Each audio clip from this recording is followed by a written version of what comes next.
You're listening to High. Human AI interaction.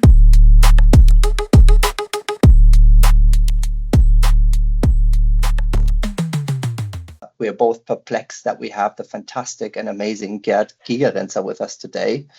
I'm not even sure whether it is necessary to introduce him because he is world famous, or as the Swiss 𝘚𝘀𝘀 Institute has called him, one of the top 100 global thought leaders when it comes to decision making.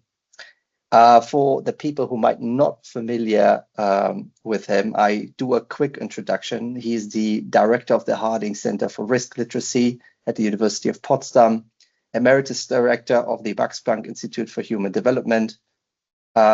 He is someone who trains judges, physicians, and managers in decision making. He has written dozens of award-winning books, including Calculated Risks, Gut Feelings, Risk Savvy, and How to Stay Smart in a Smart World, which have been translated to more than 20 languages. So I think I stop here because anything else that I say, it's going to sound ridiculous. Welcome, Gerd Gigerenzer. Thank you for being with us at High Human AI Interaction.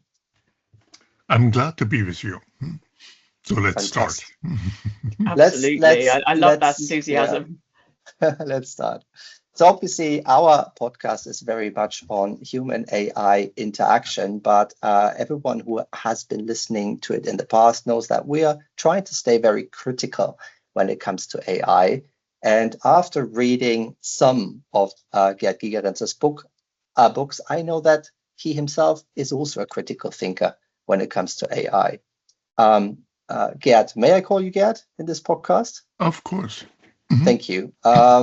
Would you be able to maybe summarize the most striking points that you find that should be noted when it comes to AI as being more critical, where one should be a bit more critical?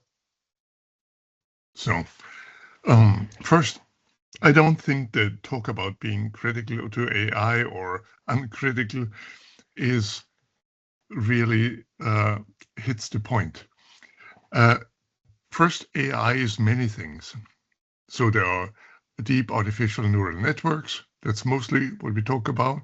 But when it comes to predictive policing or recidivism prediction, it's something totally different. They're mostly regression models. And if you go back to Herbert Simon, one of the fathers of AI, you have the idea to get the heuristics of experts and formalize them and program them. So we're talking about different things. And next remark, the only uncritical thing about AI or approach to AI is to believe that AI is a hammer for everything. So it comes back and back and back. Whatever has been invented, technically, there are always some people who think it solves all problems. And that's the old hammer idea. And as a first approximation, so if you take deep artificial neural networks or any other similar complex algorithms and look at predictive AI, then one can say, if there is a stable world, a well-defined world, it works. So the classic example are chess, Go, or protein folding. It's a physical problem mostly, and ChatGPT and its cousins, they work on a corpus of worlds where the correlations are fairly stable. They may change in 50 years, but that's it. On the other hand, if you have a situation that is not stable, ill-defined, or I use the term uncertain, then there's little evidence that predictive AI does better than simple heuristics or what people anyhow do. So here we have the world of marketing hype or techno-religious faith. So they believe that we need a God desperately, and we haven't found one now. Oh, here it is, the super intelligence.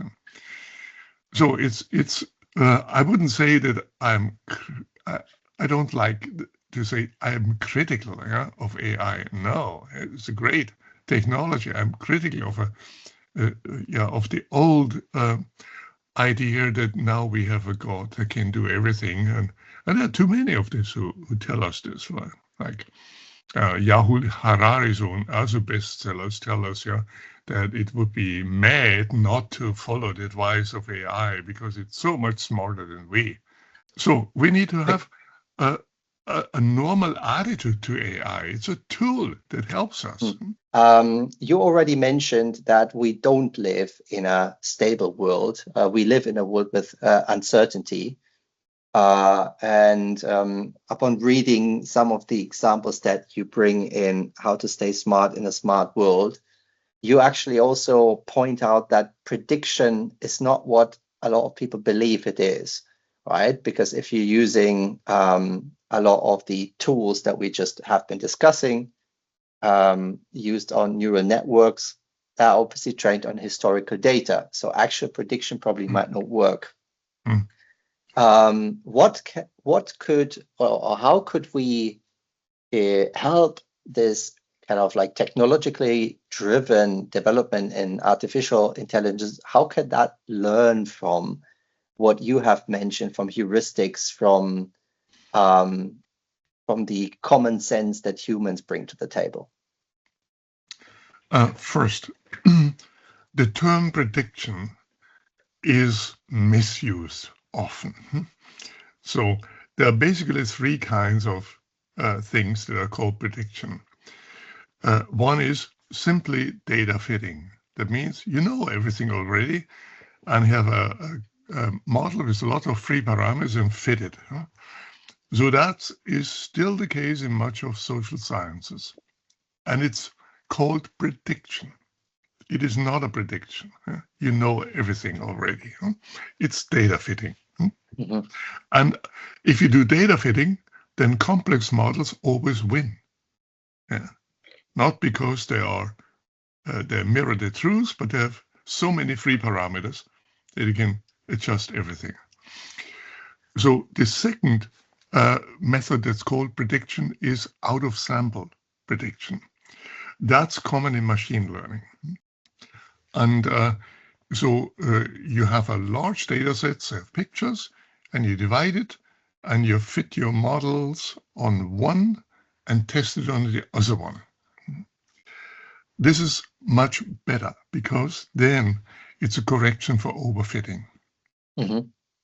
But still, it's within the same universe or population, because you have a population of data and you just take half of them.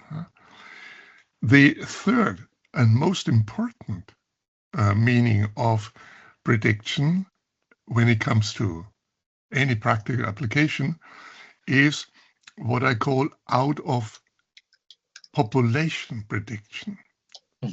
So that may be the future, or it may be, if it's a medical application, a different hospital you haven't looked at. That's the example that you bring in your book, that one machine learning model learned that it could predict a bad outcome based on the type of X-ray used, right, in your book. That is quite interesting. That's absolutely fascinating. Yeah, there is an urban myth that illustrates, and which is, it's called the Russian tank fallacy. And although nobody knows whether it's a true story, but it helps to understand the issue. And so the story goes that the US military wanted to have an AI that can tell American tanks from Russian tanks for obvious reasons. And then they made thousands or 10,000 of photos of Russian tanks and of American tanks. And the AI learned basically perfectly to predict. But it was out of The wrong- sample prediction. Yeah? The wrong cue, right? Yes, Yeah. you mentioned this was the background. Yeah. And when it was tested then in the real world, it failed. And then one found out that the pictures of the American tanks were taken with full blue sky. But those of the Russian tanks, there were a few clouds. And the AI detected here the variable that discriminated perfectly. Clouds. See? And that's the Russian tank fallacy. And this is why you need to do more than out of sample, but out of population. You go into another group of tanks, but most of, for instance, medical development of AI is done on a computer, just out of sample. And that's the problem. And so if you read an article about the newest cancer detection procedure, always ask, is this out of sample or out of population? And if it's out of sample, you don't know what it detected. So when I was thinking, I was reading some of your papers, I think particularly around the desire for humans to not know. That was kind of the particular area. So I'm sorry, this is a bit of a deviation from where you were just talking about. But one of the key questions I have for you is, in a world where sort of we use AI assistants and AI agents, and sometimes in situations that perhaps aren't maybe the best use cases for them. And I'll give you an example. Sometimes I like to try and test out whether or not something I am going to say is going to go down well with the person who I want to say it to versus, you know, how it might be perceived. Now, that happened the other day for me, and I wanted to say something very specific to someone that was deep and meaningful, and I wanted it to resonate. Now, if we take into the notion of people not wanting to know outcomes, but also wanting to know outcomes, how is it that we're going to operate in a world where here, in my case, the AI came back with an answer that I really didn't like, which I know, I realize I'm a complete basket case. But so what happened is I went and I spoke to it. It was Anthropic, it was Claude, and I went, why on earth would you say that to me? Why do you think you have the right to tell me this answer that I don't want to hear? You don't know it all. But in what instance do you think that we're going to offload our thinking to AI and we will accept the outcome, and that will end up generating a self-fulfilling prophecy of sort of behavior? So I wouldn't have gone and then spoken to this person because I perceived a negative outcome, which I didn't want. I mean, how do you think all of that's going to evolve? Yeah, no, that's a very good question that you have. And it shows about one aspect of the difference between an AI and us. So it's, I call these phenomenon deliberate ignorance. And deliberate ignorance means that you don't want to know something, even you get it for free, and it's something you really care about. So, example, we have published a study where we asked a representative sample of Germans and also Spaniards. We asked fathers, so men who had children, whether they actually had found out whether they are the biological father of their children, whether they want to know. And it's something you can do today. You just need a hair of your child, and or other sources, and you could do. And it's something important. Now, what proportion of married men with fathers do you think wanted to find out? It's just 4%. Wow. And 96% don't want to know. So this is anticipated regret. So imagine that I have a daughter. I've never done a test. Imagine you would do a test and it would come out in the way that it's not you who are the biological father. What would you do then? What would you do with your children? What would you do with your wife? and the rest of the family, and with yourself. So this is like the story of Cassandra, who suffered from knowing the future, and her future was terrible. And there's a second aspect to that. So if you would do a DNA test to find out whether you're the biological father of your children, would you tell your wife? Now, among those who, in our studies, who said they did a test, half of them said, I told my wife. The other half said, I didn't tell her. Really? So 2% of the overall actually told their, gosh. Yeah. And there was a very interesting difference in the reaction of the. We also asked the mothers what they would do if their husband would do a DNA test. Most of the German women, they wouldn't be happy, but they would say, okay, I can live with that. But not the Spanish women. Wow. Most of them, they would be furious. Of the distrust. I see. And some of them might say divorce. If he does that, divorce. Okay, now back to AI. Go on, sorry, Very different. The more information, the better. Just like to add to that, that reminds me of a study of a German sociologist. I think he's German, Popitz. He written a paper on the power of not knowing. I don't know whether you know that paper. So it's discussing and basically saying, in the essence, that society can only continue to exist because we don't know everything about each other. If we would know everything about each other, we would probably run away screaming, and would have issues. Yeah, and also life would be boring. True. That's true. That's the often forgotten fact, isn't it? Fun and interest are those key areas. It is uncertainty that drives us. If we would know everything that happens in the future, we wouldn't need emotions. There would be no hope. There would be no disappointment. There would be no trust. Nothing needed, and life would be like reading the newspapers of last year. So I have a question for you on that, Gerd, if I may. If you had the opportunity to just know one thing about your future or about the broader world, would there be anything, or would you rather live in like pure, say, uncertainty, or not pure uncertainty? You have a relative degree of certainty of some things, but is there anything that you would like to know, or are you happy just seeing what may? My first reaction is I would be happy not to know. Really? And it's so much fun to find out to know. But it's like one of the dangers with AI is not AI, but the people are dumbing down.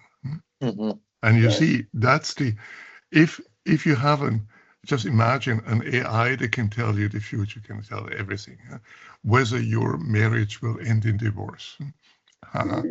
What a great life. And you're totally helpless if that would be the case, because whatever you do doesn't matter. It's already, we are back like Protestant working ethics. So the belief that the only thing you can find out whether you will end up on the right side, but you can change anything. Do you think with that, there's also a part, so, I mean, we've spoken before about, with a couple of people about how authoritative a lot of these LLMs are in the way that they convey information. So, you know, they'll say like, oh, I'm thinking now, and then it will very, very deliberately just push out a load of text. Do you think that part of the problem perhaps is not that that we will just take AI as this sort of oracle of the future, but that we won't consider that it's possibly wrong? Yeah, also my experience with the ChatGPT-4 is that it's very helpful, but it has no insight in its limits. You just, but it's programmed in a way that the moment I say it, that makes no sense. If you have a longer conversation trying to find out something, then it always apologizes. So that's You being want an programmed. antagonistic LLM instead, where it turns around, it goes, "No, I stand by what I said." Yeah, that's also interesting how this shapes the psychology of the users. Absolutely. Mm. I would like to go back to something that you mentioned a couple of times now, and then I think that we are kind of like started to circle around the concept of uncertainty. Mm-hmm. And you mentioned that it drives us forward, as like we're curious, we want to find out, we have obviously hope and all that. At the same time, I remember also you saying, I think writing in one of your books, that our brains are there for uncertainty reduction. Right? That one of their maybe evolutionary functions is to kind of reduce uncertainty. How do you bring these two things together, and in what way will AI help us with that uncertainty reduction? Yeah, right. So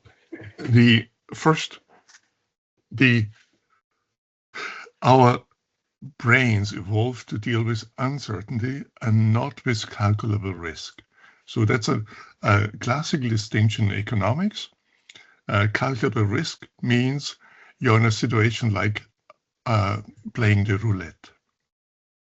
Everything that can happen in the future is known. In this case, a number between 0 and 36. No 37 can ever happen. There's no uncertainty. And also all the consequences are known, the entire payoff, and nothing new can happen. Interestingly, most of economic theories, including game theory, is in a world of certainty. In that sense, of calculable risk. There may be probabilities, but the probability distributions are known. So the humans, like other animals, evolved in a world that's mostly not calculable risk, but some form of uncertainty. And the uncertainty comes historically from maybe weather conditions, from predator animals, and also from other humans. And while the predatory animals are mostly gone in most parts of the world, our other humans are still there. And humans are not very reliable and predictable, which is oft strategically useful. You don't want to be predictable from your enemy. And some people also don't know what they are going to do. So that's uncertainty. And we need to make clear, so a situation of chess, where everything is ruled, is intractable, but it's not uncertain.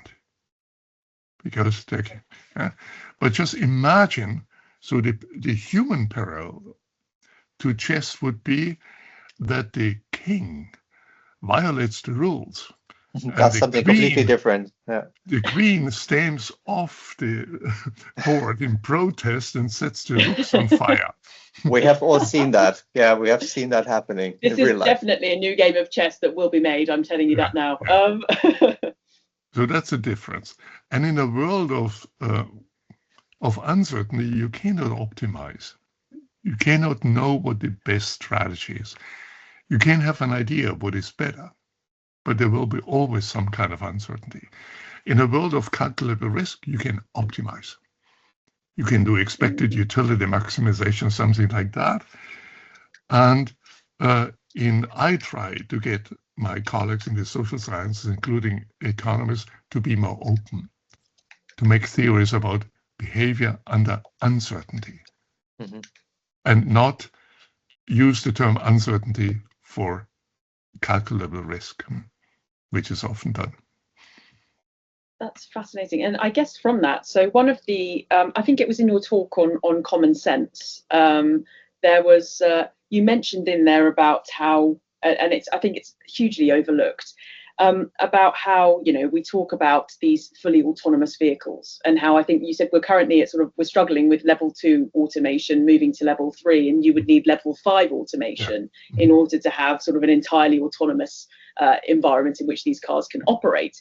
So I guess with that notion of humans being both unpredictable and also, I have to say, not particularly useful, then how do you foresee a future where we're kind of having to create systems that are AI forward, and I guess not human centric anymore, they're human second? So how do you foresee that world working, and would it ever work?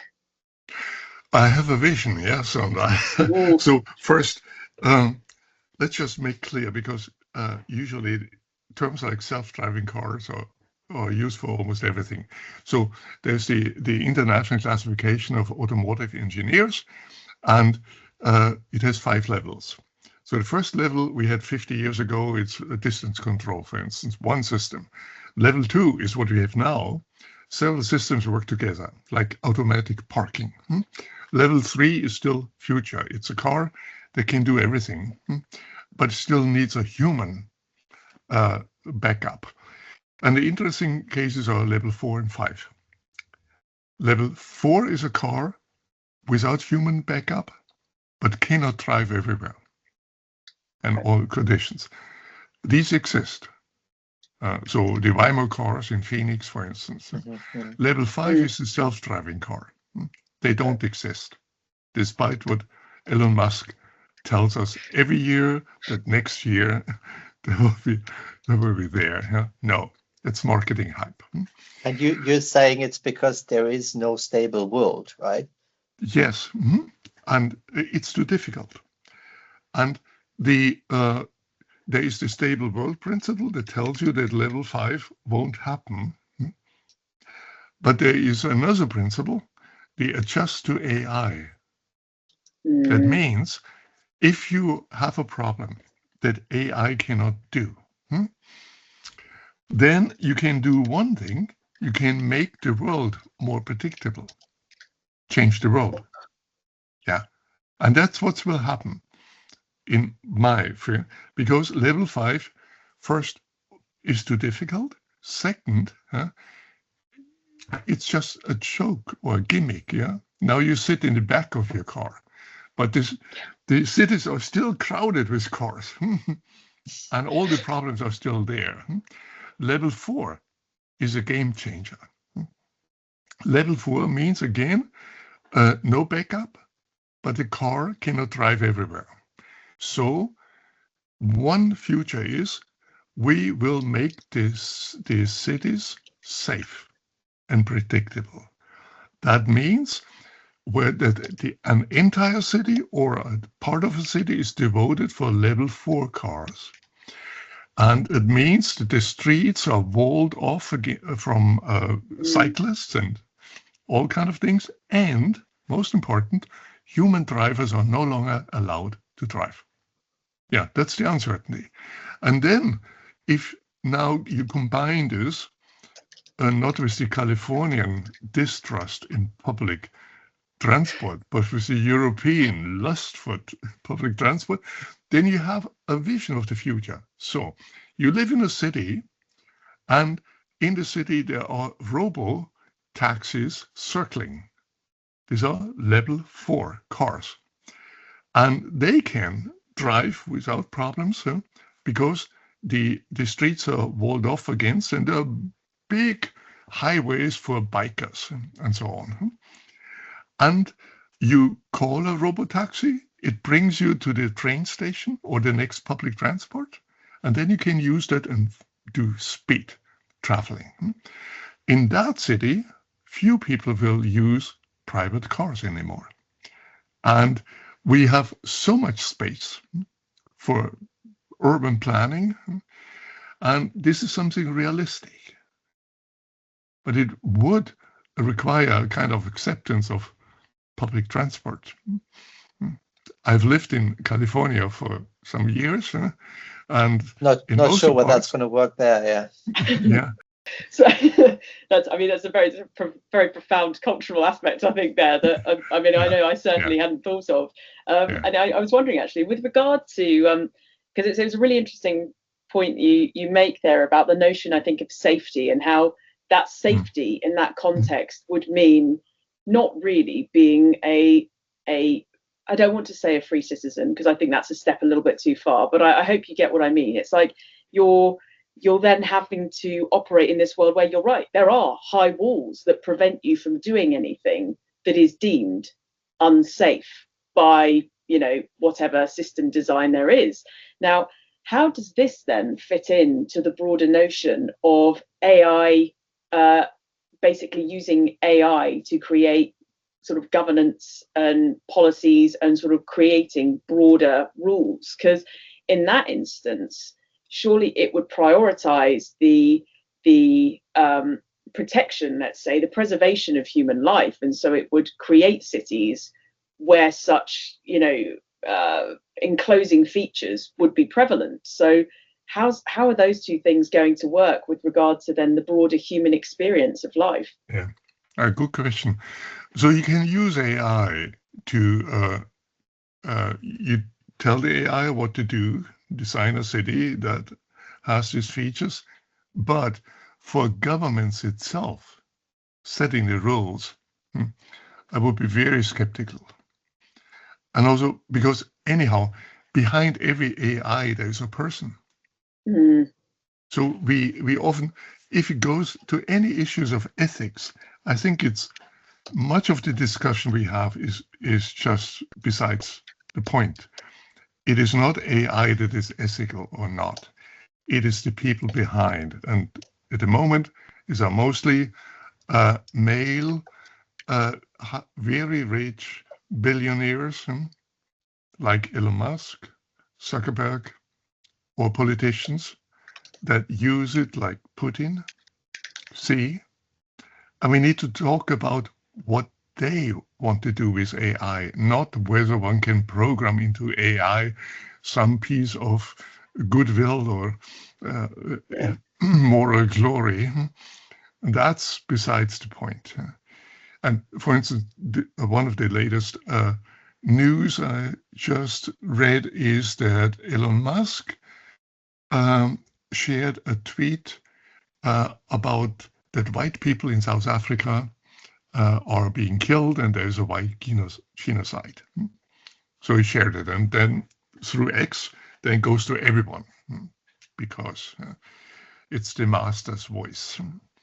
And then a smart user, asked the XAI, so that Musk has funded, whether it is actually true that in South Africa the white people are killed. And the AI gave statistics that showed it is not true. And now the interesting part comes. The next day, according to this story, the next day the AI changed its mind and told everyone that there's a genocide of white people. Yeah, even when they didn't ask for it. So even when they asked, what did the new Pope say? There was a reminder that there's a genocide in. So what this story tells you, the problem is not the AI. The problem are the people behind the AI who tinker it and twist it in order to manipulate public opinion. Gosh. I guess. That's also a reason why we need to stay smart in a smart world. We need to think more than ever before. And we not believe that there is a wonderful machine that does great things, but we need to be aware there's someone behind the machine. Human AI into action.